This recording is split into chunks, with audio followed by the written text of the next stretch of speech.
Imagine a town where the laws change as you cross the street. A place where time seems to have stood still, leaving behind the echoes of a vibrant past. Well, this is exactly the case in Glenrio, a ghost town straddling the border of Texas and New Mexico. Once a bustling hub on the legendary Route 66, it now exists in a twilight zone between two states. So my question is, how did this town come to be divided by a state line? What dark secrets does it hold? And what happened to the people who once called it home? This settlement emerged thanks to the expansion of the Chicago, Rock Island, and Gulf Railway. Located 44 miles west of Tucumcari, New Mexico, and 75 miles east of Amarillo, Texas, Rock Island was surrounded by vast cattle ranches and extensive wheat farms before Route 66 was built. The railroad's arrival quickly transformed the small town into an important transit point for freight and passengers, spurring Rock Island's economic growth, rapidly attracting businesses as well as new residents. Additionally, it facilitated the transportation of agriculture and livestock products, essential elements for the local economy. In 1908, the town adopted the name Glenrio. In September 1910, J.W. Kirkpatrick opened the first business in town, the Kirkpatrick Hotel, soon followed by other companies. So, with such a booming town, by the 1920s, the government improved the dirt roads passing through the area by paving it and making it part of the Ozark Trail Road. This transformation was only a prelude to an even more significant change that would arrive a few years later. Route 66, known as the Mother Road, was officially inaugurated on November the 11th, 1926. To recall the magnitude of this iconic highway, allow me to offer you a few facts. For starters, it ran from Chicago, Illinois to Santa Monica, California, covering a distance of approximately 2,448 miles and crossing 8 states. Glenrio, situated along this route, greatly benefited from the increased traffic and commercial activity that Route 66 brought. For example, during the Great Depression, it became an escape route for thousands of families seeking a better life in the West. This fostered the growth of small towns and local businesses. Also, during World War II, Route 66 was vital for transporting troops and material supplies. In the post-war period, the highway became an icon of American culture, immortalized in literature, music, and film.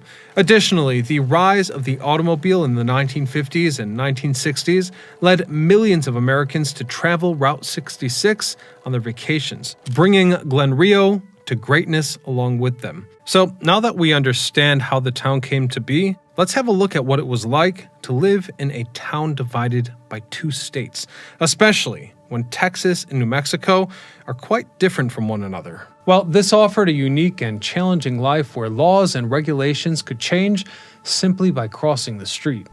It all began in the 19th century when borders were drawn as the United States had expanded westward. Federal legislation, such as the Compromise of 1850, delineated the current boundaries of Texas and New Mexico. So when Glenrio was founded in 1903 as a railroad settlement, it grew along this pre-existing division. With that in mind, life in the town was full of contrast. For example, on the Texan side, prohibition laws banned the sale of alcohol, leading to a situation where all bars and establishments that sold alcohol were set up on the New Mexico side. The situation with gas stations was equally interesting. As the prices for gas in Texas were lower, the service stations were set up on that side of the border. Glenrio's original post office was on the New Mexico side, although the mail first arrived at the train station in Texas. Over time, a new post office was built on the Texan side as well. In Glenrio's history, there's not much specific documentation on how the city was politically managed, and this was typical for tiny communities in rural areas of the United States during the early and mid-20th century, when, in many cases, town management was done informally, through community meetings and town halls. Residents frequently handled local matters themselves, sometimes with the intervention of committees or citizen councils. Regarding security, Glenrio did not have its own police force, as those duties fell to counties in Texas and New Mexico. Since Glenrio was divided by a state line, the two states had to work together to ensure the area was patrolled regularly and that criminals were unable to use the border as a method of escape, meaning life in Glenrio was a constant movement between two worlds which were about to change drastically with the closure of the railroad and then the replacement of Route 66. During the 1950s, the town's economy was closely tied to the highway. In other words, daily life revolved around the travelers passing through. However, the situation began to change with the creation of the interstate highway system. The interstate highways were wider, faster, and more direct. The process of discontinuing the route was gradual. As the new highways were completed, traffic was diverted to these more modern routes. In 1985, Route 66 was officially removed from the U.S. highway system, meaning it would no longer receive federal maintenance, and this brought absolute devastation to the towns that were once along it, including Glenrio. And the worst part is they thought that they were going to be okay.